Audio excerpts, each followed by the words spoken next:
About a year ago, I got an x-ray of my head in a hospital, and it showed that where my injury was, there were spikes growing down. Recently, I got another x-ray and the spikes have grown. So I have a form of, well, bone cancer. You want to talk about a pain in your head or a migraine? Let me tell you what, I know this experience. The symptoms are mostly just occasional migraines, but more recently they've turned into things like a seizure. Sometimes when I'm really happy or I'm really sad or I'm really upset or if I'm frightened, I will just have a seizure and pass out.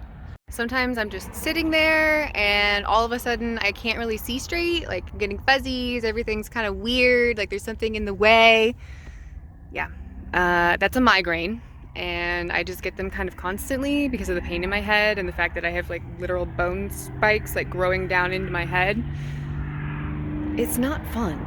I imagine there are treatments for it and I imagine there are ways to repair the skull, but knowing what goes involved into the process of that and the fact that I've already had a surgery on my head that led to spikes going into my head, I really don't want to try the recovery. I would rather just have some pain relief and some end-of-life care. I don't really know if it's ever going to kill me or if I'll just slowly shrivel up into pain, and before I pass away, I might live into old age, just go crazy before then. Well, I guess I'm already crazy. Crazy or not, it's really difficult to live with the pain. It's hard to focus on things. It physically hurts to think sometimes. Sometimes I'm just thinking and my brain, it hurts. It actually hurts to try and like use my brain because of the damage to it. And aside from the recent seizures, the biggest problem I've had with this head injury, and this has happened since it happened, every once in a while I'll just be talking and I kind of forget where I am and what I'm doing and what I'm talking about. It will happen mid-sentence. I'll just go, what? I guess my biggest question is, should I be forced to keep living? Keep living in pain? I mean, it even affects my speech some days. It's so bad. Like today's one of my real bad pain days, which is why I would decide to talk about it.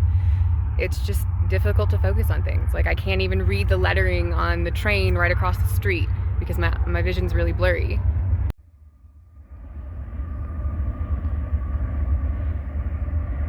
See that train right over there? They run like every hour. Oh, it'd be so easy. It'd be so easy. But I won't, because I actually want to be happy in the last part of my life. So I'm going to achieve some sort of happiness first. If you had a dog or a cat that had cancer and it wasn't getting better, there really wasn't a treatment for it, when that dog or that cat got into too much pain, just couldn't move around anymore, was just miserable, you would probably have it euthanized. Yes, I'm talking about you because this is reality. We don't want to watch our pets in pain. So why do we want to watch people in pain? Why do people want to see me in pain? Why do people want me to live? I don't understand. Death is mercy in this situation. Merciful on all of us, truthfully. However, the US government says I don't have a disability. What? What? Whether or not I get disability funds, I definitely will be at these coordinates on this date. Find out more by paying for the link that costs money. Oh, gotta pause. This is just fun to watch. They're going opposite directions. Whee!